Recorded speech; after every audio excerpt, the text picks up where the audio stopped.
My name is Diana Hensley. I'm 27 years old. Last Thanksgiving, my mother stood in front of 25 of our relatives and asked them to vote on whether I deserved to stay in our family. Every single hand went up against me. She looked at me across the room.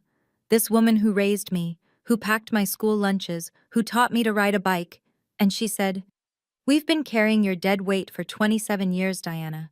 Now it's over." I thought that was the worst moment of my life. I was wrong. Because 30 seconds later, the front door opened, and a man none of us had seen in 14 years walked in carrying a briefcase. And what was inside that briefcase made every person in that room unable to look my mother in the eye ever again. Before I go on, if you end up connecting with this story, please take a moment to like and subscribe, but only if you genuinely feel it. And tell me in the comments where you're watching from and what time it is right now. I'd love to know. Now let me take you back to last November, the Wednesday night before Thanksgiving, when I almost decided not to go. I'm sitting in my car in my mother's driveway, engine still running, hands locked on the steering wheel at 10 and 2, like I'm about to take a driving test. The house is lit up. Every window. I can see shadows moving behind the curtains. And I already know who's where. Mom in the kitchen running the show, Dad somewhere quiet with a beer, my sister Megan setting the table because she always sets the table. I should go in. I know I should go in. But last year sits in my chest like a stone. Last Thanksgiving, right between the turkey and the pumpkin pie, my mother announced to the entire table, "Diana's salary probably can't even cover her own groceries, let alone what she owes us." Nobody said a word. Not my dad, not my sister, and not a single aunt or uncle or cousin. They just kept chewing. Here's what kills me. I'm a school counselor. I've been financially independent since I was 18. I took out my own student loans. I pay my own rent, my own car insurance, my own everything. I have never, not once, asked my family for money. But my mother tells people I did. And they believe her. Every single time. My phone buzzes. A text from Megan. "Mom's been cooking since 5 a.m. Don't be late, you know how she gets." I know how she gets. That's exactly the problem. I turn off the engine, open the door. The November air bites my face. I tell myself what I always tell myself. Just get through the meal. Smile. Don't react. 4 hours, then you're free. I'm halfway up the porch steps when I hear her voice from inside the kitchen. "Oh, she actually showed up this year. Gerald, set one more plate, the cheap ones." I don't know why this year feels different, but standing on that porch, then hand on the door handle, something in my gut whispers, "Tonight is not going to go the way you think." The dining room is packed. 25 relatives crammed around a table meant for 16, extra folding chairs dragged in from the garage. My mother sits at the head. She always sits at the head, with my father Gerald on her right and my sister Megan on her left, the queen and her court. I get the seat at the end, near the kitchen door, next to my little cousins, who are arguing over a crayon. Mom stands for the blessing. She folds her hands, bows her head, and says, "Lord, we thank you for this family, for the ones who carry the weight and the ones who," she pauses just long enough to glance at me, "who we carry. Amen." A few people shift in their seats. Nobody corrects her. I pick up my fork and focus on my plate, but I can feel it. Something's off tonight. Aunt Martha won't make eye contact with me. Cousin Kyle looks at me, then looks away fast, as like he's been caught. Uncle Ted and Aunt Ruth are whispering at the far end of the table, and when I look up, they stop. It hits me.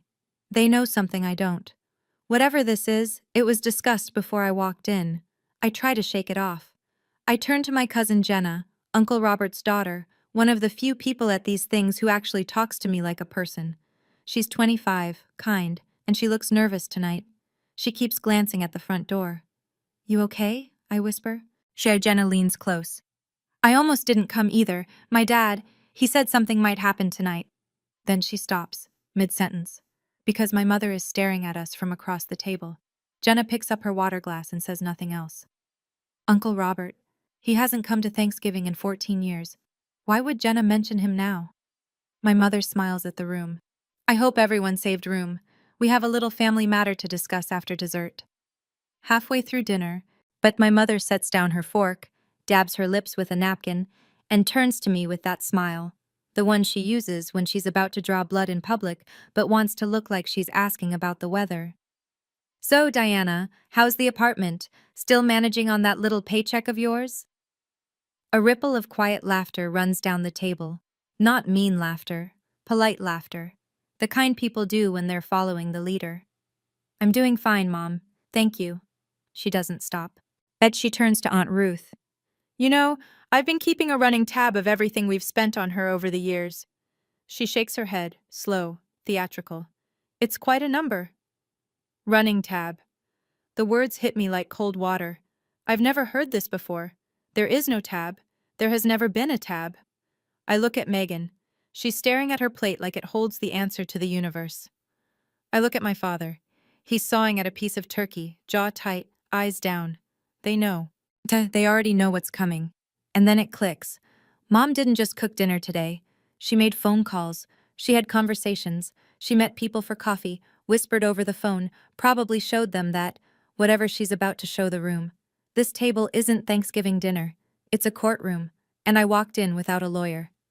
Mom reaches into the pocket of her cardigan and pulls out a folded piece of paper. She holds it up just for a second, doesn't open it, doesn't read it, then tucks it back. I've got the numbers right here, but we'll get to that later. She picks her fork back up and takes a bite of green bean casserole, like she hasn't just detonated a grenade under my chair. My hands start shaking under the table. I press them flat against my thighs and breathe. That piece of paper. I don't know what's on it yet. But I know one thing. My mother never bluffs without an audience. There's an empty chair in the corner of the living room. A brown leather recliner, cracked at the armrest. Nobody sits in it. It used to belong to my grandfather. Grandma and Grandpa Caldwell died when I was 13. Car accident on Route 9, coming home from church on a Sunday morning. One phone call and they were gone. Both of them. Just like that. They were the only people in this family who made me feel like I was enough. Grandma used to call me our little counselor, because even as a kid, I'd sit on the porch with her and listen to her talk about her day. Not fix anything, just listen. She'd pat my hand and say, "Don't let anyone make you small, Diana. Promise me that." I promised. After the funeral, my mother took over everything. She was the executor of their estate, the house, the savings, whatever they'd left behind. I was 13. I didn't understand wills or probate or bank accounts. I just knew that one day, Uncle Robert, my mom's older brother, the man who used to take me fishing every summer, started a fight with my mother at the kitchen table. Voices low but sharp. 2 weeks later, he was gone. No more Thanksgivings. No more fishing trips. No more birthday cards. Mom told everyone Robert was jealous. He wanted more than his share, she said. He's always been like that. And everyone nodded. I look across the table at Jenna now, Robert's daughter, and I see her father's eyes. Steady. A little sad. But she's typing something on her phone under the table, shielding the screen with her hand. I remember something else, a detail I haven't thought about in years. Grandma once mentioned a savings account. Set aside for the grandkids' education, she said. After they died, Mom told me it was nothing. Barely enough to cover the funeral costs. I was 13. I believed her.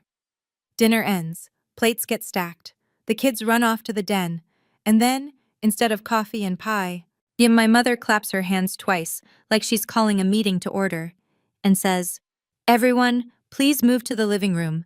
There's something we need to discuss as a family." The living room. I step in and freeze. The furniture has been rearranged, chairs pulled into a wide circle, the coffee table pushed to the side. This isn't spontaneous. She set this up before anyone arrived. I think about leaving, right now, grab my coat, walk out the front door, drive home. But I know what happens if I do. Mom shakes her head, sighs that long sigh, turns to the room and says, "See? She always runs. She can never face responsibility." And by morning, every relative in the circle will believe that version. My version won't exist because I won't be here to tell it. But if I stay, I'm sitting in a trial I didn't agree to. I think about Millfield. 8,000 people. I work at the elementary school. Parents know me. If my family turns their back on me publicly, then the rumors will follow me to work, to the grocery store, to every sidewalk in this town. That's how small towns work. Your family's opinion becomes everyone's opinion. I look for my father. Gerald is sitting in the second row of chairs, not front, not back, holding a Coors Light like it's a life raft. He doesn't look at me. He hasn't looked at me since dinner. My mother stands in the center of the circle, smoothing the front of her blouse. She puts on her reading glasses. She pulls out that folded piece of paper. Her voice trembles, just slightly, just enough. I know this is hard, but I've been carrying this burden alone for too long. Tonight, I need the family's help to make a decision. The tremble is perfect, rehearsed. I've watched her do it 100 times, at church fundraisers, at parent-teacher conferences, at the bank when she needed a fee waived. That tremble is a tool, but nobody else sees it. They just see a tired mother asking for help. As my mother unfolds the paper, slowly, like she's handling something sacred. I've put this off for years, she says. But Diana needs to hear this. You all need to hear this. She begins to read. Her voice is steady, clear. A woman delivering facts, not accusations. That's the trick. She always sounds reasonable. Item 1. The cost of raising Diana from birth through age 18. Housing, food, clothing, medical. At adjusted total, $112,000. She glances up to make sure the room is listening. It is. Item 2. College financial support that Diana has never repaid. Tuition supplements, books, emergency funds. Total, $23,000. My throat tightens. I didn't receive a cent for college. I took out loans. I worked 2 jobs sophomore year. There were no tuition supplements. There were no emergency funds. Item 3. She pauses for effect. Diana's share of expenses drawn from your grandparents' estate. Medical bills, transportation, miscellaneous support. Total, $18,000. She folds the paper, looks at the room. That's over $50,000. $50,000 that this family has invested in someone who has never once said thank you. The room is quiet. Aunt Ruth nods slowly. Uncle Ted crosses his arms. Cousin Kyle stares at the carpet. I open my mouth. Mom, that's not... I never... Please let me finish. Her hand goes up, palm out. You'll have your turn. But she keeps talking. She turns to Aunt Ruth. Do you remember when I had to sell Mom's silver tea set? That was to cover Diana's dental bills. Ruth remembers, or thinks she does. I never had dental bills paid by my mother.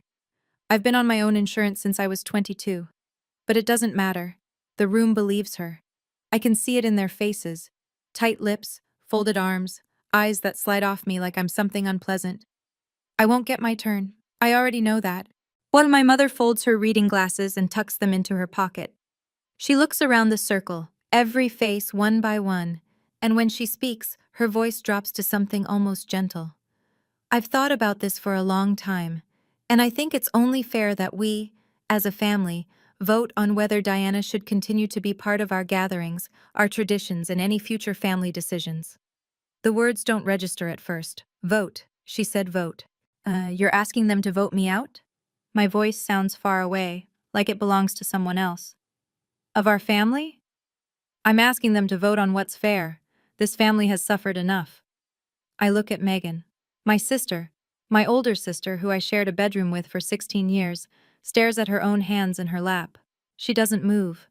I look at my father. Gerald examines the floor like he's never seen hardwood before. I look around the room. 25 faces. These are people I've cooked Thanksgiving sides for, people whose kids I've babysat on weekends. Cousin Kyle, who I drove to his SATs because his car broke down. Aunt Martha, who I called every Sunday for 6 months after her hip surgery. Uncle Ted, who I helped move into his new apartment last spring. Not one of them says, "This is insane, Patricia. You can't vote someone out of a family." Not one. And I understand all at once, felt like a window breaking, that my mother didn't decide this tonight. She campaigned. She called each of them. She presented her version, her numbers, her tears. This vote was decided before I parked my car in the driveway. Mom! My voice cracks, but I push through. I paid my own way through college. I've never asked you for a single dollar. She turns to the room and shakes her head. Sad, patient. A woman dealing with a difficult child. See, this is what she does. She rewrites history. And that's exactly why we're here. I want to pause here for a second, because standing in that circle, listening to my mother rewrite my entire life in front of people I loved, there was a moment where I thought, am I wrong? Have I really been a burden this whole time and just didn't see it? 27 years of hearing it. When everyone around you believes the same story, you start wondering if maybe, just maybe, the lie is true. I need to ask you something. Have you ever had someone repeat a lie about you so many times that you started questioning your own memory? That you started thinking, maybe I do owe them something? Tell me in the comments. I need to know I'm not the only one. Okay, back to that living room. My mother clasps her hands in front of her like a church elder calling for tithes. All in favor of removing Diana from family events, property claims, and financial obligations? Raise your hand. The room holds its breath. 1 second. 2. Aunt Ruth's hand goes up first, straight and sure, like she's been waiting for permission. Then Aunt Martha. Then Uncle Ted. Then Cousin Kyle, who won't look at me while he does it. I count. 10. Cousin Brenda. Cousin Tom. Tom's wife, who I've met exactly 3 times. 15. Great Aunt Peggy, who I drove to her optometrist appointment last March. Second cousin Alan. Yeah, who borrowed my jumper cables 2 winters ago and never returned them. 20. The hands keep rising. Slow, fast, reluctant, firm. It doesn't matter. They all go up. I watch my sister. Megan's jaw is tight. Her hand lifts halfway, pauses, then rises the rest of the way. She still won't look at me. 25. My mother counts them out loud, slowly, deliberately, like reading names at a roll call. Ruth, Martha, Ted, Kyle, Brenda, Tom. Every name a nail. Then she reaches the end of her count and turns to the last person who hasn't raised his hand. Gerald? My father is sitting very still. The Coors light in his hand has gone warm. He stares at the can. The room waits. Gerald. Softer this time. An instruction dressed as a question. My father doesn't look at me. He looks at the floor, at the wall, at his own shoes. And then, slowly, like his arm weighs 1,000 pounds, he raises his hand. My dad. The man who taught me to tie my shoes. Who carried me on his shoulders at the county fair. That hand raised against me. 26. I am standing in a room full of family, and I have never been more alone in my life. My mother surveys the room. 26 hands. She nods, not triumphant, not smug, satisfied. The nod of a woman who has confirmed what she already knew. She turns to me.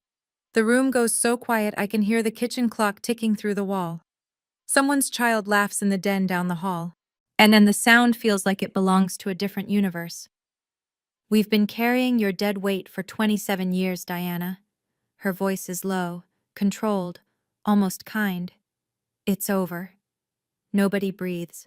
I feel the blood rise in my face. My ears ring.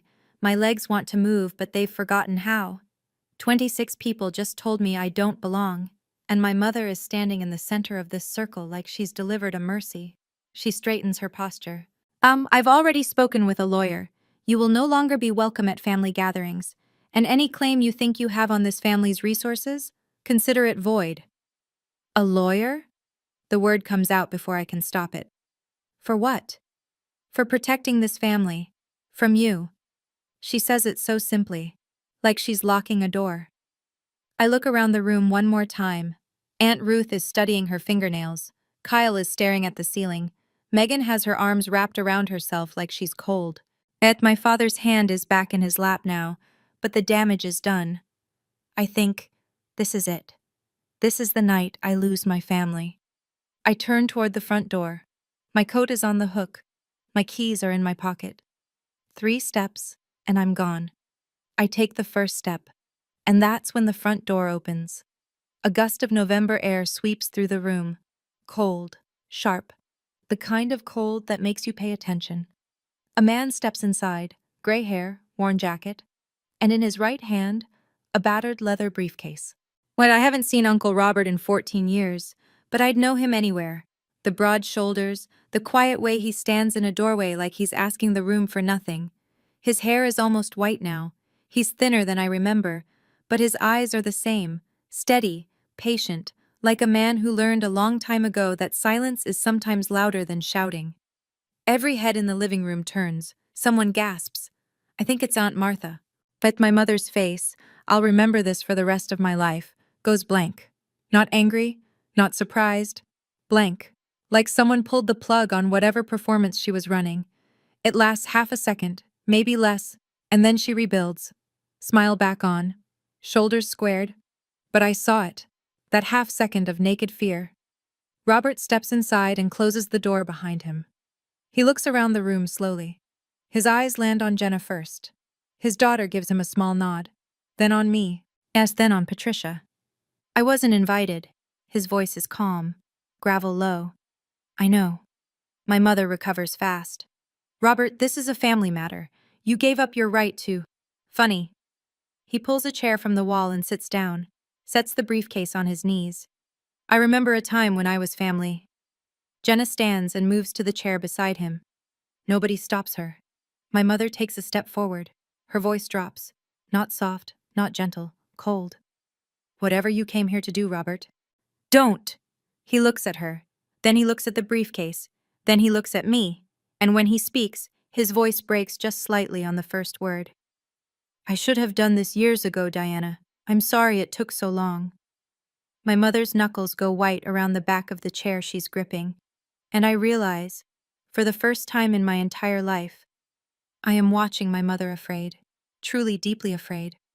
What is in that briefcase? Robert doesn't rush. And he rests his hands on the briefcase like he's done this in his head 1,000 times, and now that the moment is here, he wants to get it right. He looks at the room, not at Patricia, at everyone else. 14 years ago, our parents died. His voice is steady, measured. Mom and Dad Caldwell. Most of you were at the funeral. Patricia became the executor of their estate. She handled the house, the accounts, the distribution. I trusted her. He pauses. All of us trusted her. Aunt Ruth shifts in her seat. Uncle Ted uncrosses his arms. Mom and Dad left behind an estate worth roughly $360,000. The house, 2 savings accounts, and a separate fund, $40,000, earmarked specifically for their grandchildren's education. Diana and Megan. I feel the air leave my lungs. $40,000, Grandma's education fund, the one Mom said barely covered the funeral costs. Robert continues. 6 months after the funeral, I asked Patricia to see the distribution paperwork. She told me everything had been handled. Taxes and funeral expenses ate most of it, she said. Nothing left to split. He pauses again. I believed her. For a while. My mother's voice cuts in, sharp. Robert, don't! He raises one hand. Not aggressive, just firm, like a stop sign. Patty, I kept quiet for 14 years. Let me speak. The room is frozen. Nobody texts, nobody fidgets. Even the clock seems louder. Then one day, and a bank statement arrived at Mom and Dad's old house, the one I was fixing up to sell, addressed to their estate account, an account that was supposed to be closed. He looks at Patricia. She's gripping the chair so hard her knuckles have gone from white to yellow. That statement showed withdrawals, dozens of them, all going to one personal account. He doesn't say the name. He doesn't need to. Every pair of eyes in the room slides toward my mother. And the name on that account, Patricia. He's lying. He has always been, Robert, was Patricia Ann Hensley.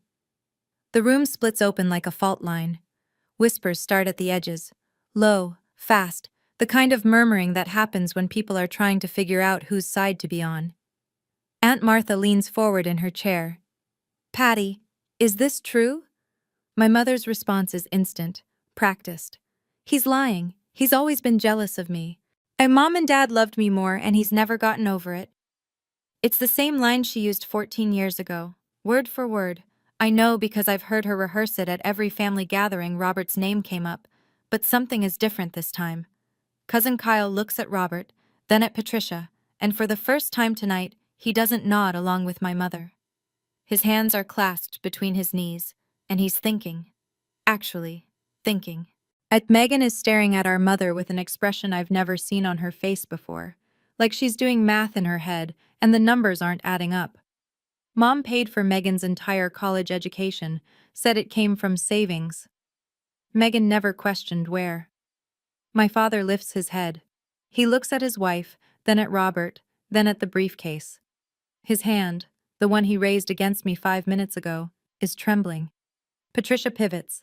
She steps to the center of the circle, but positions herself between Robert and the room, and opens her arms slightly. The wronged mother, the accused innocent. This is exactly what he did 14 years ago. He tried to turn everyone against me then, and he's doing it again. Robert doesn't argue. He doesn't raise his voice. He simply says, "I don't need you to believe me. I have paperwork." He rests his hand on the briefcase, doesn't open it, just lets it sit there. My mother's voice goes tight as a wire. "If you open that, Robert, I swear." She doesn't finish the sentence. And that silence, that unfinished threat, tells the room more than any document could. Because she didn't say the papers were fake, she didn't say they were wrong, she just didn't want them opened. Robert unclasps the briefcase. The sound is small, 2 metal snaps, but in this room, it lands like a gunshot. Inside, the documents are organized with colored tabs, blue, yellow, red, 14 years of patience, sorted and labeled. And he pulls the first one, holds it up so the room can see.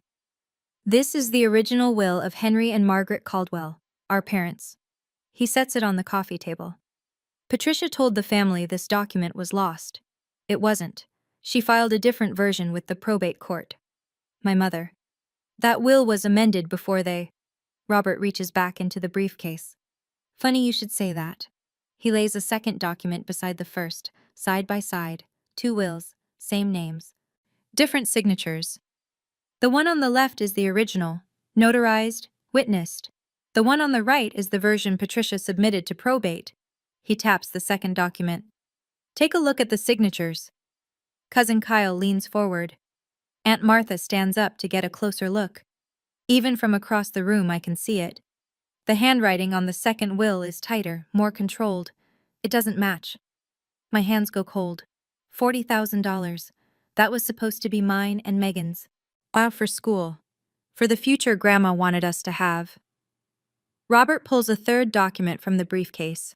A single page with a letterhead. I hired a forensic handwriting examiner. Certified, licensed. Here's her report. He sets it on the table.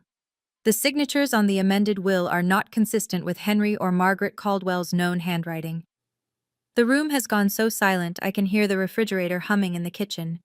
My mother hasn't moved. She's standing very still, one hand pressed against her collarbone, and for the first time tonight, she has no words. Robert looks at her, then at the room, then at me. I'm not guessing, Patty. I've spent 14 years making sure every page in this folder is certified. Robert reaches into the briefcase one more time. This time it's a stack of bank statements. Not photocopies, originals, stamped and dated. He fans them across the coffee table like a dealer laying out cards. These are certified records from First National, the estate account of Henry and Margaret Caldwell. His finger traces down the first page. Starting 3 months after the funeral, withdrawals begin. $12,000, $15,000, $10,000, always transferred to the same personal checking account. He flips to the next page, and the next, each one showing the same pattern, money leaving the estate, landing in the same place. Over the course of 2 years, $180,000 was moved out of our parents' estate. $180,000. He looks up. Patricia's name is on the receiving account, her social security number, her signature on every transfer authorization. The silence is so complete, I can hear the refrigerator humming through the kitchen wall. My mother breaks first. Those are forged. He fabricated. These are bank-certified records, Patty. Stamped, dated, your account number, your name. Aunt Ruth, the woman who raised her hand before anyone else, who nodded along to every word my mother said, is staring at the statements with her mouth slightly open. Her hand, the one that voted me out, has dropped to her lap. My father speaks. For the first time all night, Gerald Hensley opens his mouth. Patty? One word. But it's not the voice of a man who's going along with things anymore. It's the voice of a man who just realized the floor beneath him isn't solid. Patty, answer me. Is any of this true? My mother doesn't answer him. And she turns to the room instead, scanning for allies, reaching for the old playbook. He's always been jealous. Our parents loved me more and he couldn't, but Aunt Ruth cuts her off, quietly, almost gently. Patty, did you use Mom and Dad's money? I watch my mother shift strategies in real time. It happens fast, like changing lanes on a highway. The accused becomes the martyr. Her shoulders drop, her chin trembles, tears pool in her eyes, and I honestly can't tell if they're real. Do you know how hard it was? Her voice breaks beautifully. Managing everything alone after Mom and Dad died? Robert walked away. Gerald didn't help. I did everything. The funeral, the paperwork, the house, the taxes, all of it fell on me. She presses a hand to her chest. Maybe I made some mistakes, but everything I did for this family. For a moment, just a moment, I see some of the relatives softening. Aunt Martha's face flickers. Uncle Ted looks at the floor. It's working. The performance is working. Then Robert speaks. Mistakes. The word comes out flat and hard. You forged their signatures, Patricia. You rewrote their will. You stole $180,000 from your own dead parents. He pauses. Each sentence is a brick. And then you told everyone that Diana, a 13-year-old girl, was the reason the money was gone. That last sentence lands like a slap. I watch it hit the room, face by face, chair by chair. Aunt Martha's softness vanishes. Uncle Ted's jaw tightens. 25 people are looking at me now, the girl who 5 minutes ago they voted to throw away. And they're doing the math they should have done years ago. My mother explodes. Get out of my house, Robert! Get out! Robert stands up, slowly. He picks up his coat, but before he leaves, he places the entire folder, every document, every statement, every report, in the center of the coffee table. I'm leaving. His voice doesn't waver. But these papers aren't. Megan pulls her chair forward. She picks up a bank statement, reads it. Her hands are shaking. She looks up at our mother. Her voice is small but clear as glass. Mom, the tuition you said you paid for me, that came from Grandma and Grandpa's money, didn't it? My mother stares at Megan. Her mouth opens. Nothing comes out. The room fractures. Half the family is clustered around the coffee table, passing documents hand to hand, reading in silence. The other half sits frozen, watching Patricia like they're seeing her for the first time. Cousin Kyle is the first to move. He pushes out of his chair, crosses the room, and stops in front of me. His face is flushed. His voice is rough. I didn't know. Diana, I'm sorry. I nod. I can't speak yet. My mother sees him standing with me, and something breaks behind her eyes. She turns to my father, grabs his arm. Gerald, say something. I tell them this is a misunderstanding. Gerald looks at his wife. It's the longest I've ever seen him hold her gaze, and then he shakes his head. I can't, Patty. I can't do that. 5 words, the most important 5 words my father has ever spoken. And they're 14 years too late. But they're here. Aunt Ruth stands and walks out of the room without a word. I hear the front door open and close.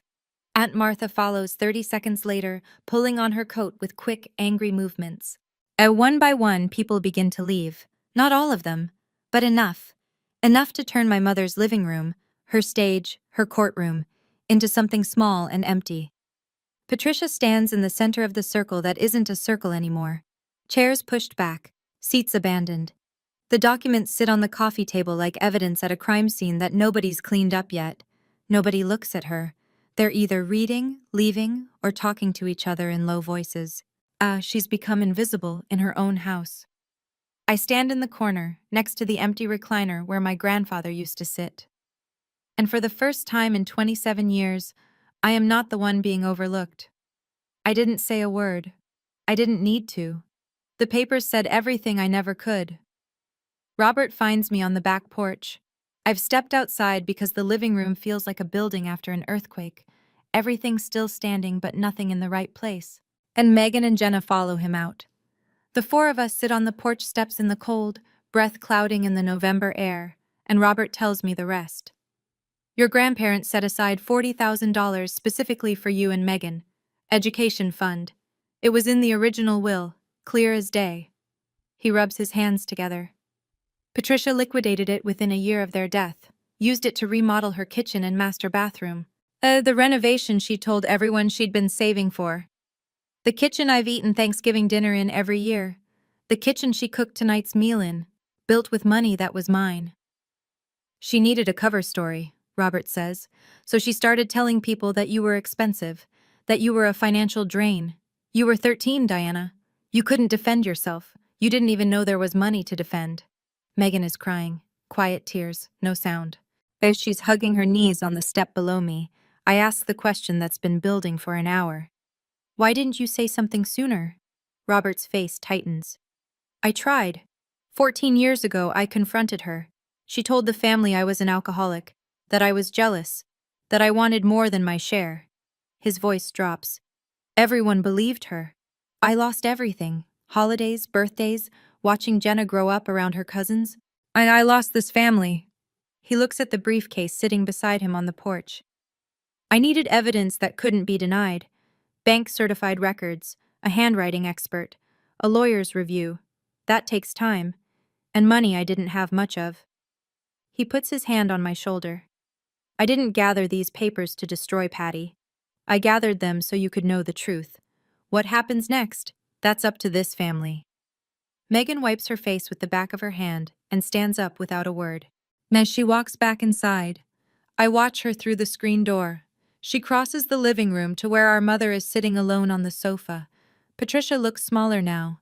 The overhead light catches every line on her face, every bit of mascara that's smudged. The queen without her court. Megan stands in front of her, doesn't sit. Mom, look at me. Patricia looks up. Did you pay for my college with Grandma and Grandpa's money? I did what I had to do. Megan. That's not an answer. You got your degree, didn't you?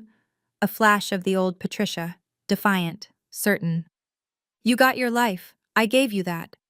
You gave me that by stealing from Diana, from Uncle Robert, from Grandma and Grandpa. Don't you turn on me too. My mother's voice rises to a pitch I recognize, the warning tone, the one that used to make us both go quiet as children. I am your mother. Megan doesn't flinch. And Diana is my sister. She turns and walks back to the porch, sits down beside me. For a long time, neither of us speaks.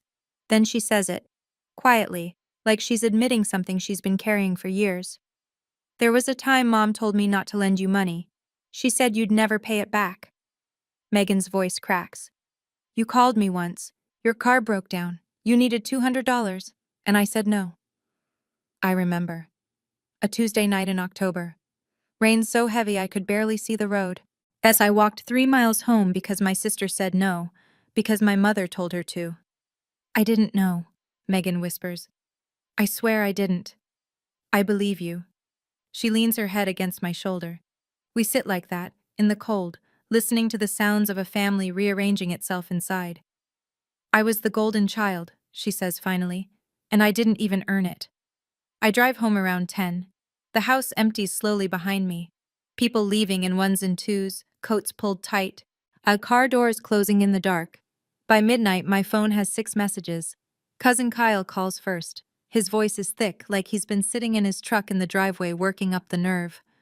Diana, I should have asked questions. I should have said something when she asked us to raise our hands. I didn't. I'm sorry. Aunt Martha sends a long text. 3 paragraphs. She says she believed Patricia because your mother always sounded so certain. She always had the details. Martha doesn't ask for forgiveness. She just says she was wrong. Jenna hugs me before she leaves the porch. She holds on tight and whispers in my ear. My dad never stopped talking about you. Every birthday, every holiday, he'd say your name. Cousin David calls, short, direct. I messed up. If you need anything, a meal, help moving, whatever, I'm here. Aunt Ruth comes back, 11 o'clock at night, headlights in the driveway. She walks up the porch steps where I'm still sitting with Megan, and she wraps her arms around me for 30 seconds without saying a single word. When she lets go, her eyes are red. And then there's Megan. My sister doesn't leave. She sits with me on that porch until past midnight. We don't solve anything. We don't make grand declarations. We just talk. Really talk. for the first time in years without the filter of our mother between us. I say the same thing to each of them. Thank you for calling. I mean that. But an apology doesn't erase a raised hand. I'm going to need time before I know what this means for us. There is one person who doesn't call, doesn't text, doesn't apologize. My father, Gerald Hensley, gets in his truck after Robert leaves and drives away. I don't know where he goes. I won't find out until 2 days later. I drive home the long way. Past the elementary school where I work. Past the diner where I eat lunch on Fridays. But past the gas station where I fill up my 10-year-old Honda every Sunday. And past my mother's house. The kitchen light is still on. Through the window I can see her. A single silhouette sitting at the dining table. Plates still out. Chairs still arranged in that circle. The woman who commanded a room of 25 people 4 hours ago is sitting alone in a kitchen she renovated with stolen money, surrounded by leftovers nobody stayed to eat. I don't stop. At home, I sit in the dark of my apartment. The apartment she mocked, the paycheck she belittled, the life she told everyone was a failure. And I think about my mother. Not with hatred, not with satisfaction, just with the heavy, complicated exhaustion of finally understanding. Patricia Hensley grew up in a family that measured people by what they could provide. Love was conditional. Value was financial.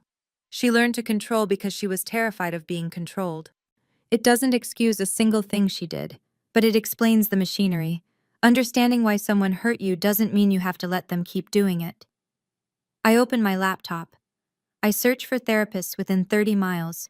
I find one in the next town, Dr. Karen Webb, licensed family counselor, Monday availability. I book the first appointment. At 2 a.m., my phone lights up. A text from my mother. You turned my family against me. I read it once. I read it twice. I put the phone down. And then I delete the message and go to bed. For 27 years, I was the problem. Tonight, the problem sat alone in her own kitchen. And I, for the first time I can remember, slept through the night. Sunday morning, 2 days after Thanksgiving. I'm making coffee when the doorbell rings. My father stands on the mat, unshaved, eyes rimmed red, wearing the same flannel shirt he had on Thursday night, wrinkled now like he slept in his truck, which, knowing my father, he probably did. I drove to the lake house, he says, sat there 2 days, thinking. I step aside and let him in. He sits at my kitchen table, the small one, the one that seats two, and looks around my apartment. I watch him take it in, the second-hand couch, the bookshelf I built from cinder blocks and planks, the school counselor certification framed on the wall. He's never been here before. In 3 years of me living alone, my father has never once visited. I knew something was off with the estate. He stares at his hands. I saw the renovation bills. I asked your mother once. She said Robert had agreed to give us his share. He pauses. I believed her because it was easier. He closes his eyes. Yes. We sit in silence.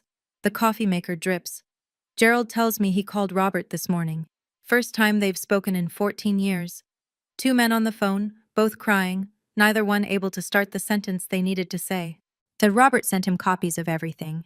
The will, the statements, the handwriting report. Gerald read every page. I'm not asking you to forgive me, he says. I just want you to know. I'm done being quiet.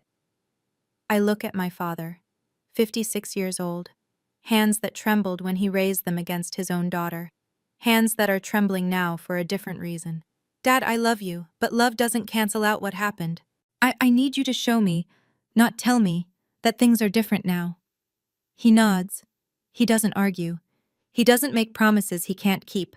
And for my father, that's a start.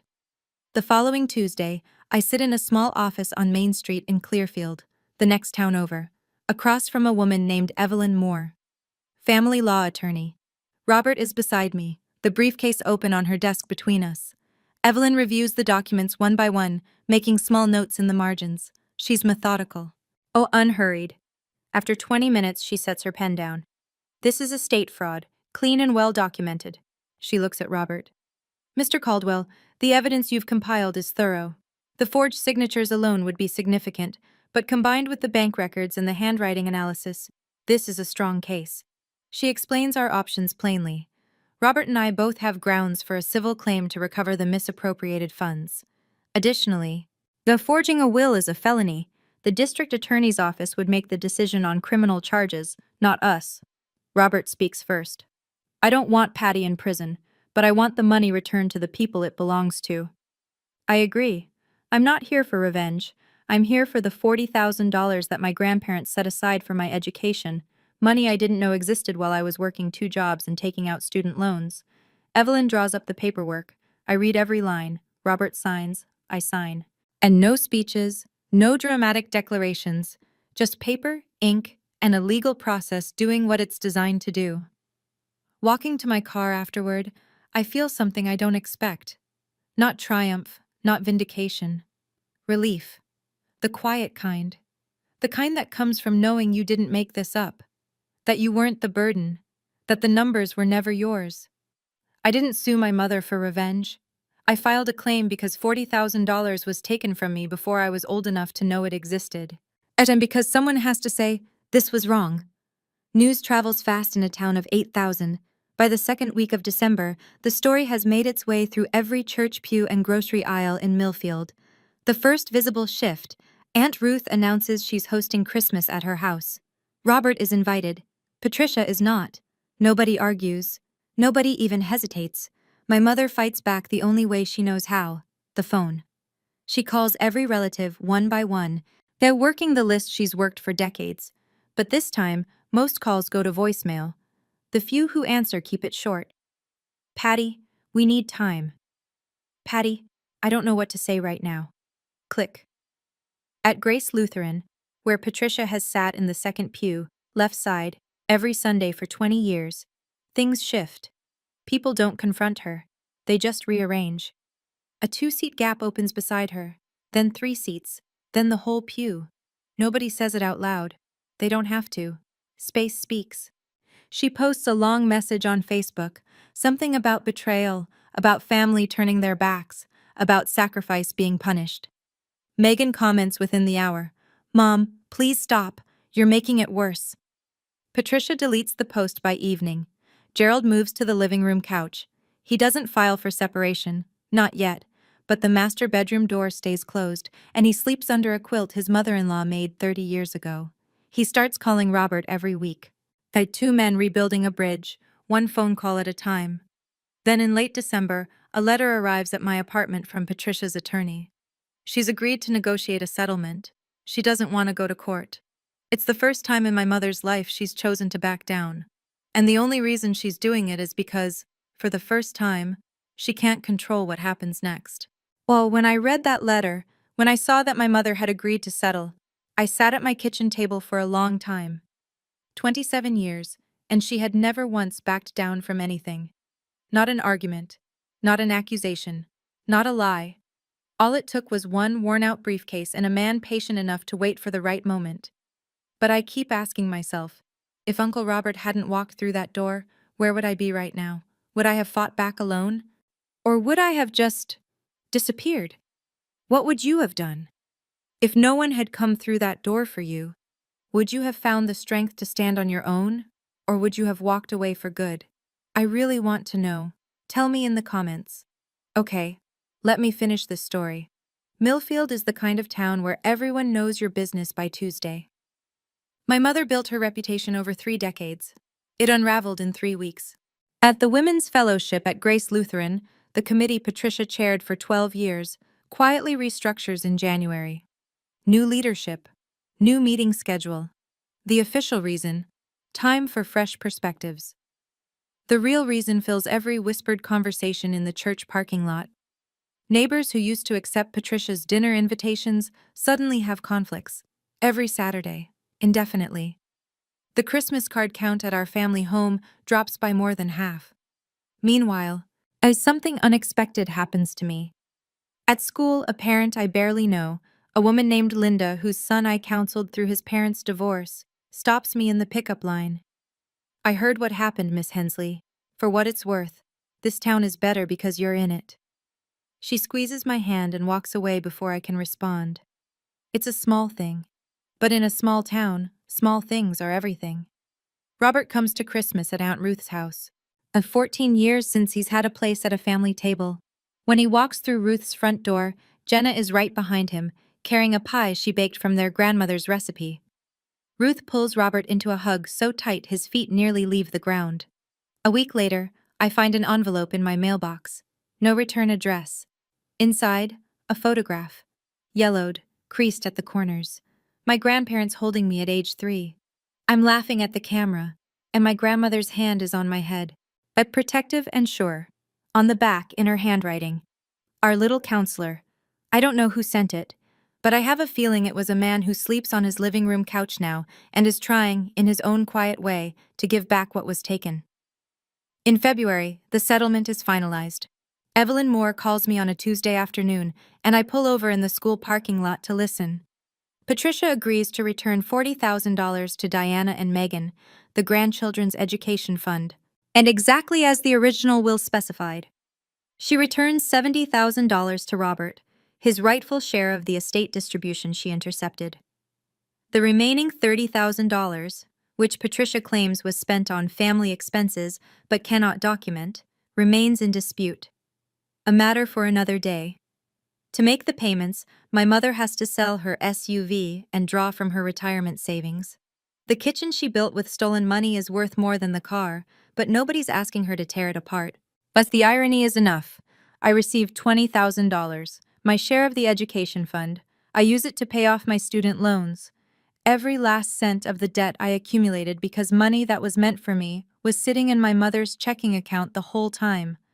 The remaining amount I put into savings, not because I have plans for it, because for the first time in my life I have money that nobody can claim I owe them. Nobody can wave a folded piece of paper in a living room and say I'm a burden because of it. It's mine, clean and clear. Megan refuses her half at first. You were the one who suffered, she says. Take all of it. I don't let her. I split it exactly as our grandparents intended. Equal shares, the way they wrote it. The way it always should have been. Evelyn tells me the county DA's office is reviewing the forgery evidence. No charges yet. Maybe none ever. I don't push. The legal system will do what it does. I've done my part. $20,000. That's what my peace of mind cost. $20,000 and 27 years of being told I was the problem. Gerald Hensley does not divorce my mother. Not yet, anyway. But the man who sits across from me at Rosie's Diner on Saturday mornings is not the same man who raised his hand against me on Thanksgiving night. He starts small. Weekly phone calls. Actual questions. Not the how's work kind. But the how are you really doing kind. He shows up at my apartment with a toolbox one weekend and fixes the leaky faucet I've been ignoring for 6 months. He doesn't say much while he works. That's fine. The wrench says enough. In January, he tells me something over scrambled eggs that nearly makes me drop my fork. I started seeing someone, a therapist. He says it like he's confessing to a crime. First time in my life. 56 years old, and I'm learning how to disagree out loud. He gives a small, embarrassed smile. Better late than never, I guess.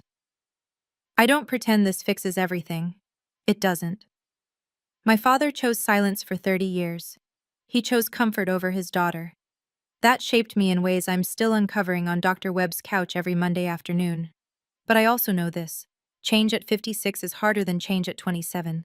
Every appointment he keeps, every phone call he makes to Robert, at every Saturday he shows up at my door. That's a man fighting the current of his entire adult life. I don't need you to choose between us, Dad, I tell him. I need you to choose yourself. He nods, stirs his coffee, doesn't make a speech. My father isn't a villain. He's a cautionary tale about what happens when you choose silence for 30 years. And he's also proof that it's never fully too late to start speaking up, even if your voice shakes. 3 months after Thanksgiving, my phone rings. The caller ID says Mom. I let it ring 4 times. Then I answer. Her voice is different, smaller. The commanding tone that could steer a room of 25 people is gone, replaced by something thin and tired. Can we talk? I want to explain. I agree to meet, but on my terms. Not at her house, not in her kitchen. A coffee shop in Clearfield, the next town over. Public, neutral, my therapist's suggestion. I'm learning that geography matters when you're rewriting a relationship. We sit across from each other in a booth by the window. She orders black coffee, I order the same. For a moment, it almost feels normal. Two women, a table, coffee.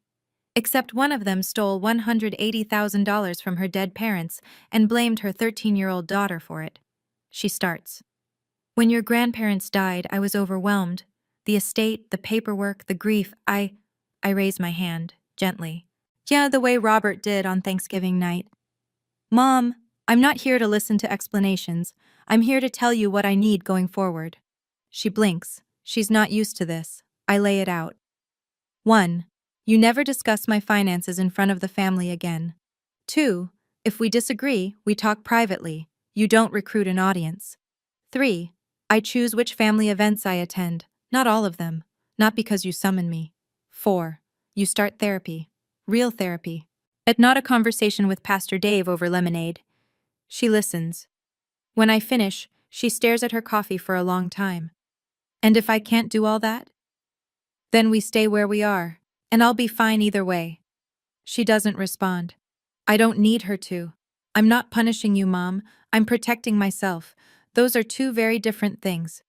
Christmas at Aunt Ruth's house is a smaller affair, 12 people instead of 25. The table is set with mismatched plates and cloth napkins that have seen better decades. It's imperfect. It's honest. And honest is something I haven't had in 27 years. I sit next to Uncle Robert. Jenna is across from us. Megan arrives with a sweet potato casserole, the first dish she's ever made for a family gathering herself, without Mom standing over her shoulder directing every pinch of salt. It's a little overcooked. Nobody cares. There's no circle of chairs. No folded speeches. No hands raised. Robert says grace. His voice is steady, but there's a crack at the end that he doesn't try to hide. For the ones who are here tonight, and for the years we'll make up for. Gerald arrives late, alone. He stands in the doorway for a moment, and I can see the effort it takes to be here, without Patricia, in a room full of people who now know the truth about his wife. He walks straight to me and wraps his arms around me. No words. Just a hug that lasts longer than any hug he's given me in my adult life. Jenna and I pull crackers. Kyle passes the rolls. David tells a terrible joke and everyone groans. Robert laughs, a real laugh, full and warm. And I realize I haven't heard that sound since I was 13 years old. Patricia isn't here. Nobody mentions her. Her absence is both a relief and a sadness, and I'm learning that both feelings can share the same chair. The turkey is overcooked. Robert burns the dinner rolls. Then the wine is cheap and the house is drafty. But when I look around the table, every person here chose to be here. Nobody was summoned. Nobody was performing. And that is the first honest holiday meal I've had in my entire life. I'm not telling you this story so you'll hate my mother. Patricia Hensley is a complicated woman. She's manipulative and controlling, and she stole from her own dead parents and pinned it on a child. Those things are true. But she's also a woman who grew up in a family where your worth was measured in dollars, where love came with conditions and control was the only currency that bought safety. She learned the game early and played it well, until the game caught up with her. None of that excuses what she did. But I'm telling you because I want you to understand. The people who hurt us aren't always monsters. Sometimes they're just broken people who break others because it's the only pattern they know.